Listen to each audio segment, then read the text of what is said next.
Pada selanjutnya pada 2.4 mengamankan perangkat Cisco IOS. Setelah memahami dasar-dasar Cisco IOS dan cara berinteraksi dengannya, saatnya kita membahas aspek yang sangat penting. Keamanan.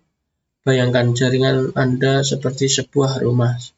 Sama seperti mengunci pintu dan jendela rumah untuk melindungi barang-barang berharga di dalam, kita juga perlu mengamankan perangkat jaringan kita dari akses yang tidak sah. Mengapa hal itu sangat penting? Yang pertama, perlindungan data. Karena data perusahaan perlu dilindungi dari akses yang tidak sah. Mencegah gangguan. Perangkat yang tidak aman dapat menjadi pintu masuk bagi hacker untuk menyerang jaringan. Memahami regulasi. Bayangan industri memiliki peraturan yang ketat terkait keamanan. Langkah-langkah untuk memperketat keamanan adalah memberikan nama host yang unik. Ini memiliki juga sangat penting. Setiap perangkat harus memiliki nama yang unik dan mudah diingat. Nama host harus mencerminkan fungsi atau lokasi perangkat.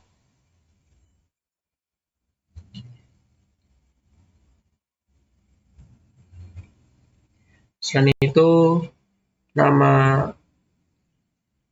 switch kenapa dibuat beda agar mudah untuk dideteksi atau dikenali.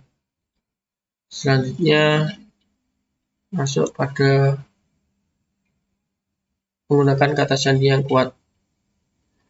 Kata sandi harus kombinasi huruf besar, kecil, angka, dan karakter khusus. Hindari menggunakan kata-kata umum atau informasi pribadi, ganti kata sandi secara berkala. Mengenkripsi kata sandi. Kata sandi yang tersimpan dalam konfigurasi perangkat sebaiknya dienkripsi untuk mencegah akses oleh orang yang tidak berwenang. Menggunakan banner. Tampilan perangkat kepada pengguna yang mencoba mengakses perangkat. Memberikan informasi legal mengenai akses perangkat. Konfigurasi dasar untuk mengamankan perangkat Cisco IOS, kita perlu melakukan konfigurasi, mengatur nama host, mengatur kata sandi, mengaktifkan enkripsi kata sandi, membuat banner pesan.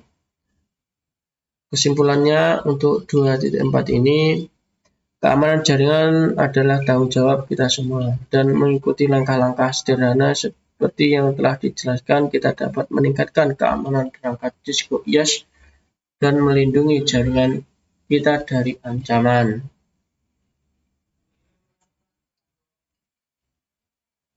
Selanjutnya, kita akan masuk pada 2.5. Memahami jantung konfigurasi perangkat Anda.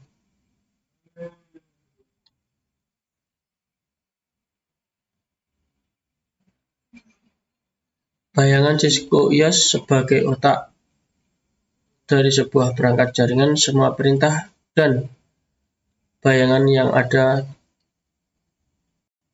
lakukan adalah perangkat ini disimpan dalam dua tempat utama. Startup config ini seperti hard drive dari perangkat Anda. Semua perangkat dasar dan penting disimpan di sini. Saat Anda menghidupkan perangkat, konfigurasi ini akan dimuat pertama kali.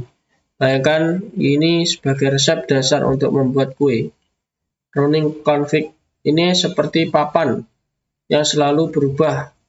Saat Anda membuat perubahan config, perubahan ini langsung akan tersimpan di sini seperti langkah-langkah yang Anda lakukan. Mengapa kita harus membedakan dari kedua startup config dan running config? Karena memiliki kestabilan, cadangan, fleksibilitas.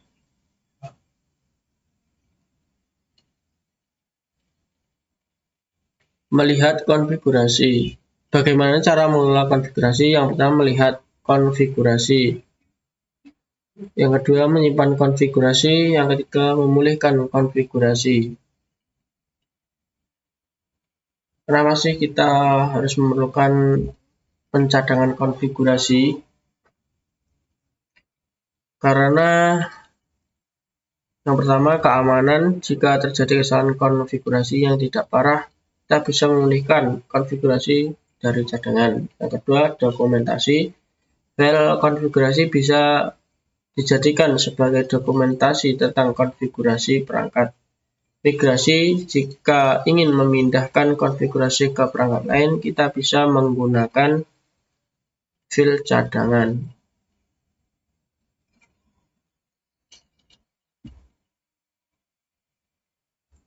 Kesimpulan, memahami konsep startup config dan running config sangat penting bagi seorang administrator jaringan. Dengan mengelola konfigurasi dengan baik, kita dapat memastikan stabilitas dan keamanan jaringan. Selalu ingat untuk melakukan pencadangan konfigurasi secara berkala dan menguji proses pemulihan untuk memastikan semuanya berjalan dengan baik. Selanjutnya kita akan masuk pada bab 2.6. Memahami dasar-dasar jaringan, alamat IP, sebuah MAC, dan media transmisi.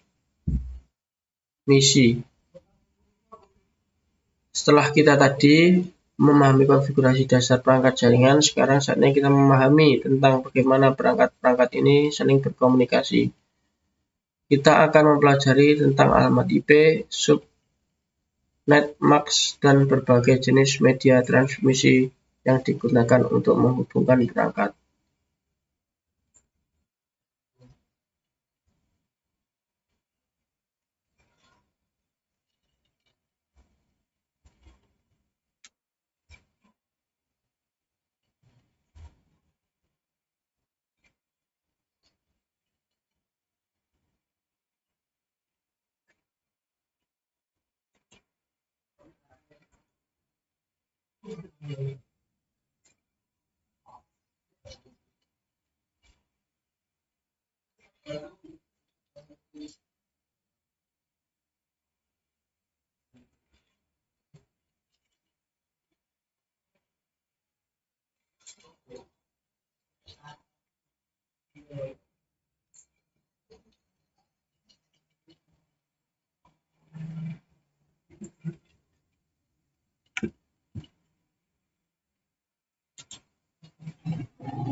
Apa itu alamat IP? Alamat IP adalah sebuah alamat numerik yang diberikan kepada setiap perangkat yang terhubung ke jaringan. Alamat ini digunakan untuk mengidentifikasi dan menemukan perangkat di dalam jaringan. Fungsi alamat IP memungkinkan perangkat berkomunikasi satu sama lain. Contoh perangkat yang menggunakan alamat IP: komputer, printer, smartphone, dan perangkat IoT lainnya. IPv2 dan IPv6. IPv2 menggunakan desimal bertitik, misal 192.168.1.10, sedangkan IPv6 menggunakan notasi heksadesimal. Subnet MAC. Apa itu subnet MAC? Sebuah MAC yang digunakan untuk membagi jaringan menjadi subnet yang lebih kecil. Subnet MAC membantu router menentukan apakah tujuan paket berada di jaringan lokal atau harus diruterkan ke jaringan lain. Fungsi subnet MAC membagi jaringan menjadi segmen-segmen lebih kecil. Contoh subnet MAC 225.225.255.0.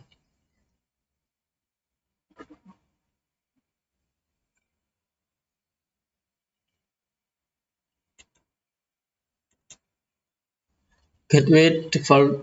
Apa itu gateway default? Gateway default adalah alamat IP router yang digunakan oleh perangkat untuk mengakses jaringan lain. Fungsi gateway default merupakan pintu gerbang untuk keluar jaringan lokal. Media transmisi. Jenis media transmisi adalah kabel tembaga, serat optik, nirkabel. Perbedaan media transmisi: jarak, jangkauan, kecepatan, biaya, dan pemasangan.